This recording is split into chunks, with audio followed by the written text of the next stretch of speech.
Everyone, welcome to another episode of Studio with Ice. Thank you for always watching, liking and commenting on my videos. Today we're talking about something very interesting, and we have somebody very interesting in the studio, Madame Hulu, who is also my elder sister, the first of the House of Che. Welcome to the studio, and can you please introduce yourself? I'll start by a little song. Okay. My God is alive, my God is alive, my God is alive. I boast of my God. I want you to know, as I also know, that my Jesus is alive. Oh yes, he's alive, that my Jesus is alive. Oh yes, he's alive. Some are in the hospital this very moment, while we are here praising the Lord.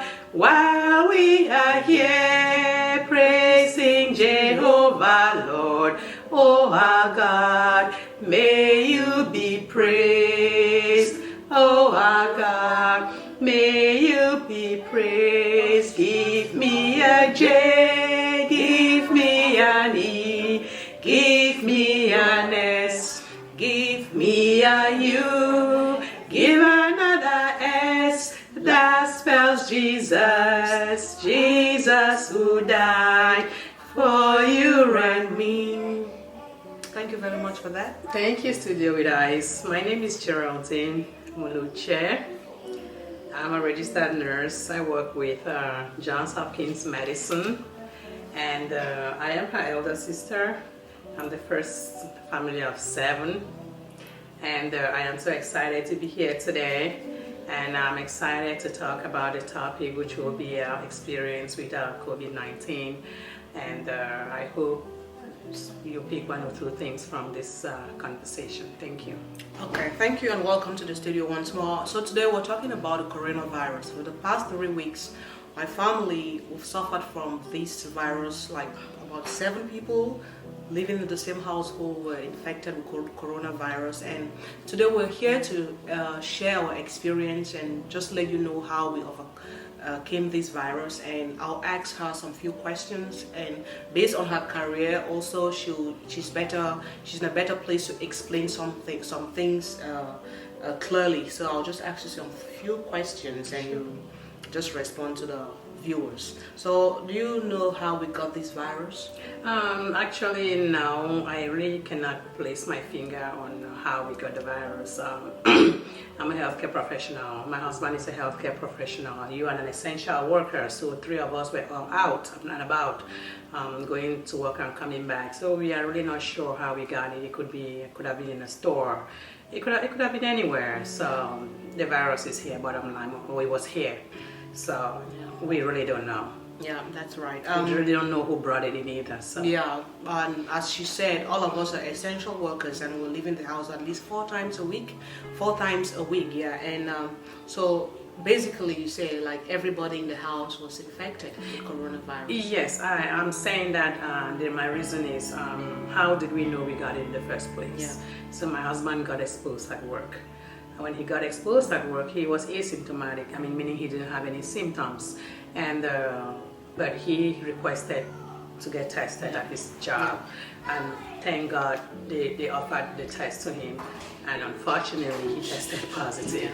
So when he tested positive, I was like, if he's my husband and he's positive, then I probably is positive. So I requested a test at my own job, and I was tested positive as well. And then you got tested 2 days later too, because hey, you're here with us.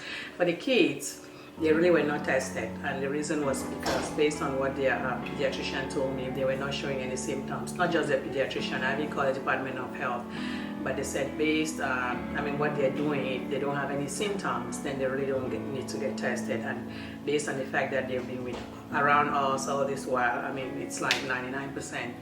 They were like 99% positive Yeah. that they must have contracted the virus. But if they don't show any symptoms, we shouldn't really worry about it. But we still tried, to keep our distance from them. We did the best we could, which is really tough given the fact that they are being homeschooled at this time. Yeah, exactly. And about the testing, your jobs, you and your husband, your jobs provided a test for you. But somebody like me, I had to call the county, and the county directed me to an urgent care, which I went there and I got tested, and my results came after 20 minutes. But for you, you got your results after 24 hours? Yes. And your husband got his result after 3 days, I think. Yes, and I think that is because, as I said before I move ahead, I am a nurse. I do not prescribe. I follow orders from the physicians. So I am not prescribing anything, but I'm just saying my experience and what we went through.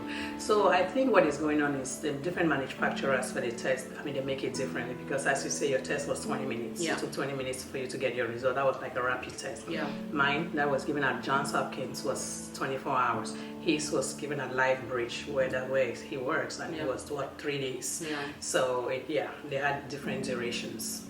Yeah. So, and what are some of the symptoms you experienced? I experienced, my first symptom was a chest pain, then I had aching eyes, then I had a bit of a dry cough. After like 4 days, when your Uncle got tested, I experienced that after like 3 days, I think. So what were some of your symptoms? Before I really got tested, I wouldn't really say I had symptoms. I had some scratchy throat here and there, but this is the time of the year when I usually get, cough, colds, and all allergies and all the change of season ailments. I didn't really feel like there was anything different. I was going to work as usual. But when my test came back the next day positive, I don't know if it was a mental thing, but the cough intensified. I had malaise, body aches were terrible. I had coughing, I had low-grade fever here and there, loss of taste, of smell. And again, my voice, I could not sing, and that's why you see when I got my voice back 2 or 3 days ago, I was so excited, and I've been singing. I tried to sing, but I could not sing.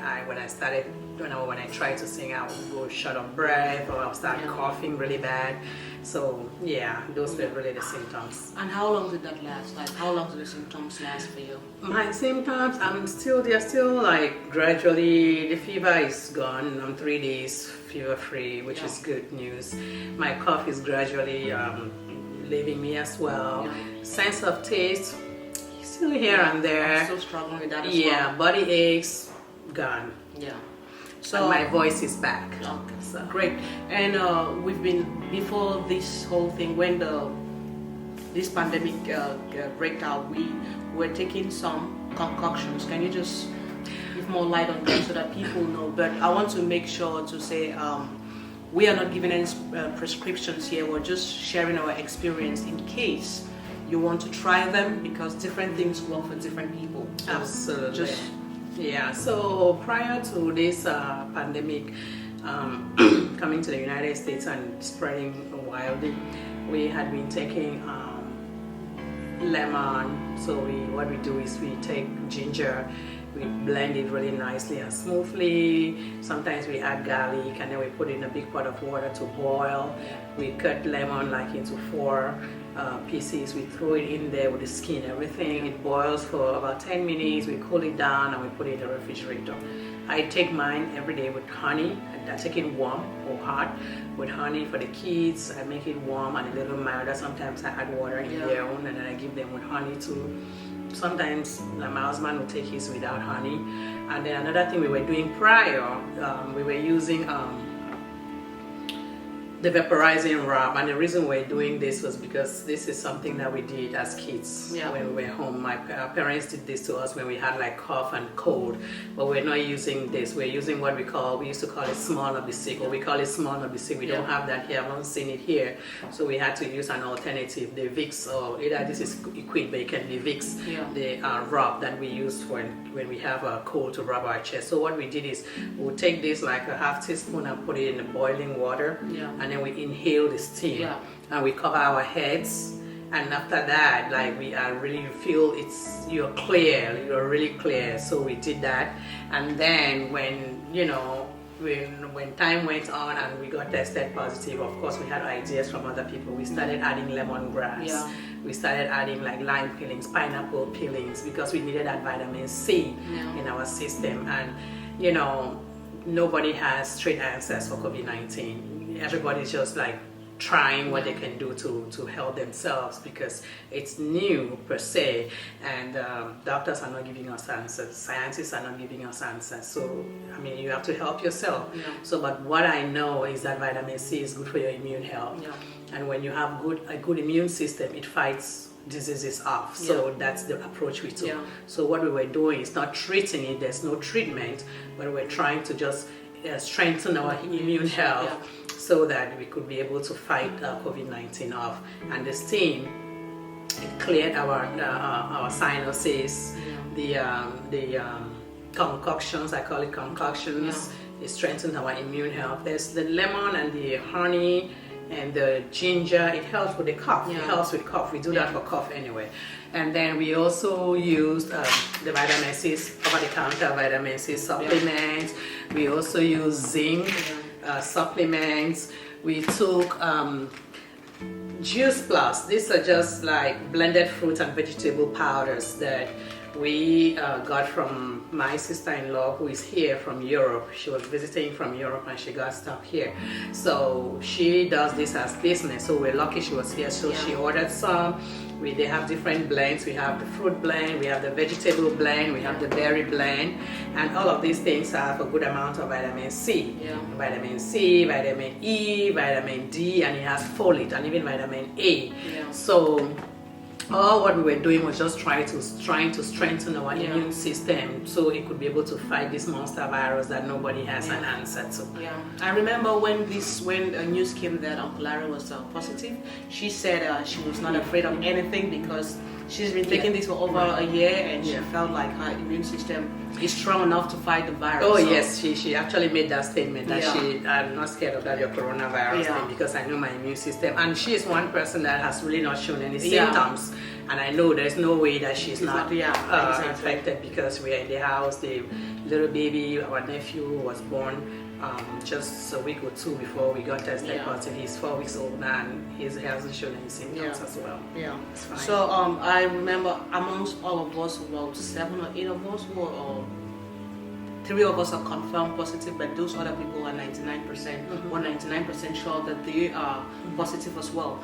But you had terrible days. Can you just tell us about that? And I remember you mentioned that is because you think you were like some of those concoctions acted as toxicity in your system, and can you just throw more light? Actually, as I said, prior to all this COVID-19 pandemic spreading like wildfire, we had already been taking all these home remedies, because as I said, that's what we were doing since we were kids.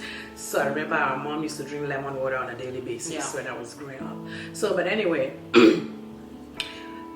there was this night that I got scared. That was the first time I had some fear in me after we were tested positive. And what happened was, I went to the bathroom. I felt kind of really dizzy, like the bathroom is turning, you feel like every walls are spinning around you, and I was sweating really profusely.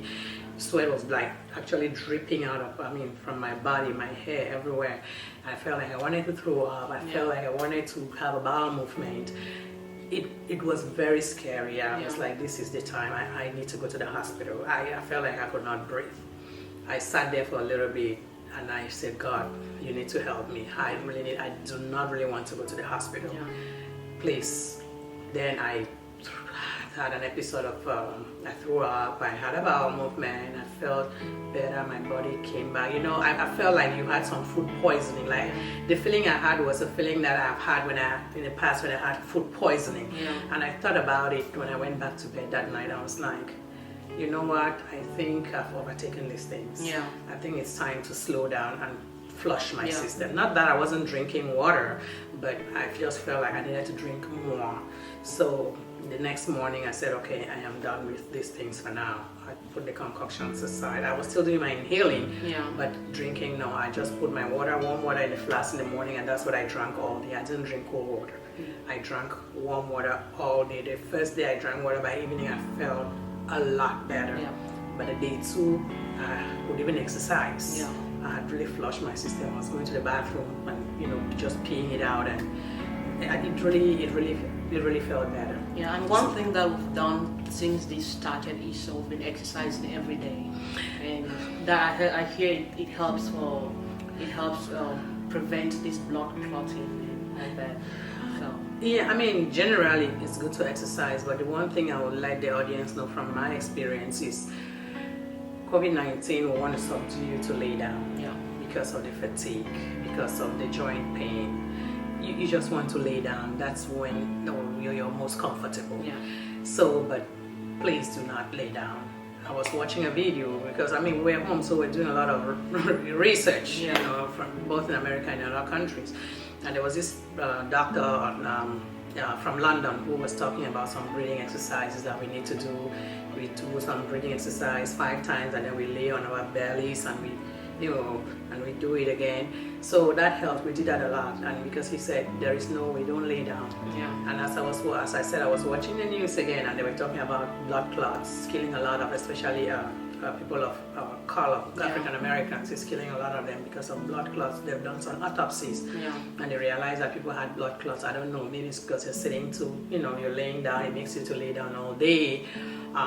But please try as much as possible to get up and get active, because laying down, I don't think it's the best.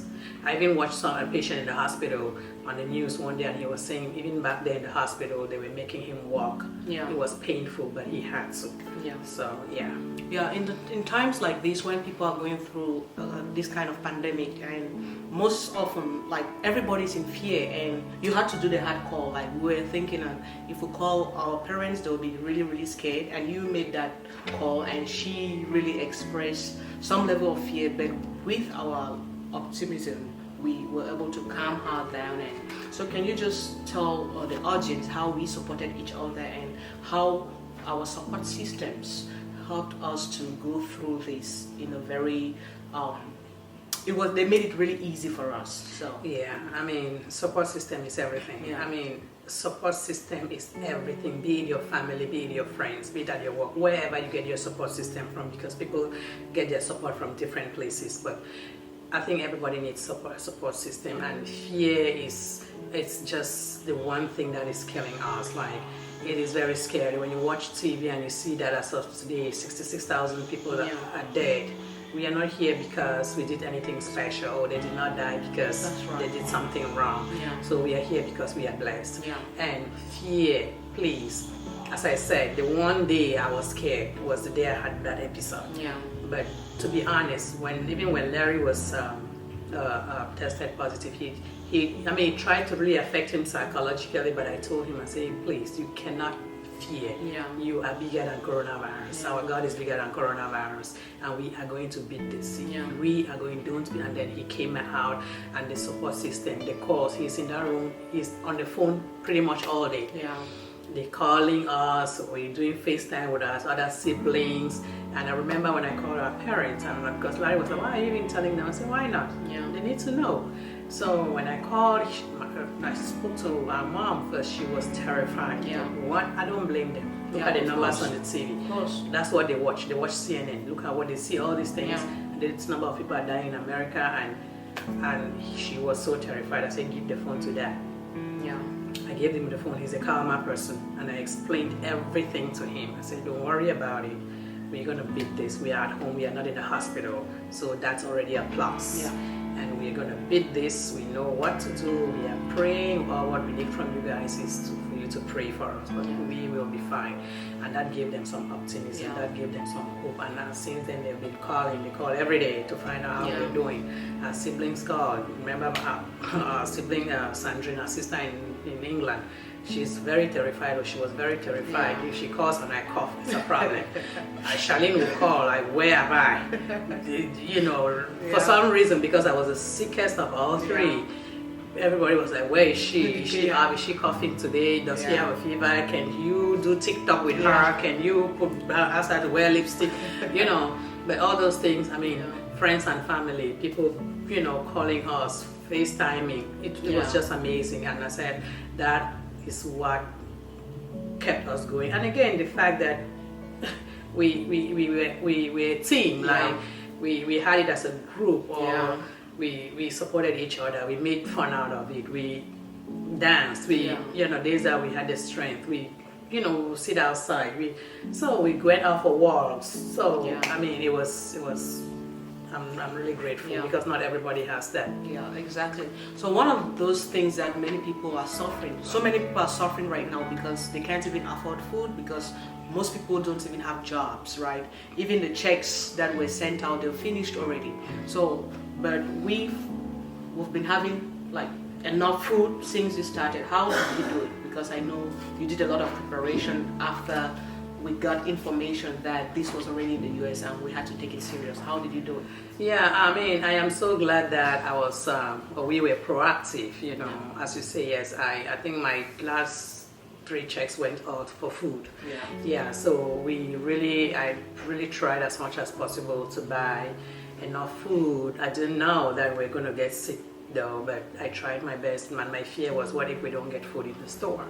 So I was one of those hoarders who we bought enough food for the house, and of course staying in the house for 3 weeks with kids that don't go to school. They're eating in day, I mean every hour of the day. Again, we had friends who came, drop groceries. They got, oh, do you guys still have lemon? Do you have ginger? You know, I'll drop it. People brought us food, like just this morning my sister-in-law brought food for us. So I mean, I remember our little sister sent us some money. They take advice, you know. So there is that. There's been that. I mean, there's been tremendous support from friends, from family, from even my job. My manager will text me and say, please, if you need groceries, let me know, and I'll just drop them off for you. I mean, that's why I really can't wait to go back to work. Because you see that people really care about you, and this is one thing that really made this family understand that people really do care about us. So, and we are very, very grateful for that. So right now I want to say a big thank you to all those health workers who are out there putting your lives and that of their families at risk every day. For all the essential workers, the grocery shop workers, the environmental workers, logistic workers who are out there, I just want to say a big thank you, and thank the family, friends who have been supporting us from day one. I want to say a big thank you for your support, and we're going back to work next week, right? So do you want to give a shout out? You're a nurse already. I want to say thank you for the job you did before this, and we'll continue to thank you for the work that you continue to do after this as you go back to work on Monday. I just want to thank our healthcare professionals, nurses. You guys see it on TV. I just made a comment today, oh my God, I have to go back to wearing those PPEs that you can barely breathe under, you know, but we wear them with joy, because there's nothing more rewarding than seeing that patient who came in very sick walk out of the hospital. So we are really, I just want to say thank you to healthcare workers, the nurses, the doctors, the nursing assistants, the radiology techs, everybody, environmental, the the dietary, everybody is doing something. Out of the workforce or out of the hospital, we have the mailman who delivers our meals, the grocery shop who stocks the shelf. Everybody. And again, I'll just use this opportunity to say, please, if you really don't have to go out, do not go out, because people are really, really laying their lives. It's really serious. It's a very serious thing, especially for some reason us. When I say us, those of us Cameroonians, we still joke about this thing. You still see people go congregate places and drinking. It's not just about you. When I was tested positive, I was fine. I could go to the store, but I chose not to go because I don't want to go infect somebody else. Before I really got sick, the first few days I was okay. I could go out, but I chose not to go. When my husband was tested positive, I could go to work, but I chose not to go. I said, if he is, and then so please, if you don't have to go out, please don't go out. Do not go out so that, these essential workers can do their job, so that we can protect them, especially our elderly people. When you go to that supermarket and you drop it there and this 80-year-old person picks it up, you might survive it, but that 80-year-old might not survive it. So let's just not think about me, let's think as us. So I really want people to understand that this is serious and there is no stigma. There is no stigma. I was reading something on Facebook last week and somebody said, oh, Cameroonians think that being COVID positive is sick. There is no stigma as far as you're sick. When you're sick, there is no stigma. I don't care if it's HIV, I don't care if it's cancer, I don't care if it's gonorrhea. Nobody goes out there and says, I want to have HIV or I want to have COVID-19. So there is no stigma. Please, if you have it, do what you have, seek for help, ask questions. If you can ask me, please ask me. I'm ready to share. As I say, I don't prescribe, but I'll tell you what worked for me. It works for me, it might work for you. Or it might not, but hey, it doesn't hurt. Yeah, that's true. To ask and to share. Thank you very much for sharing your experience with us, and we hope to have you again in the studio. Thank you very much for watching. Please like, share, and comment on our videos. Thank you, and God bless you all. Bye-bye. Thank you. God bless.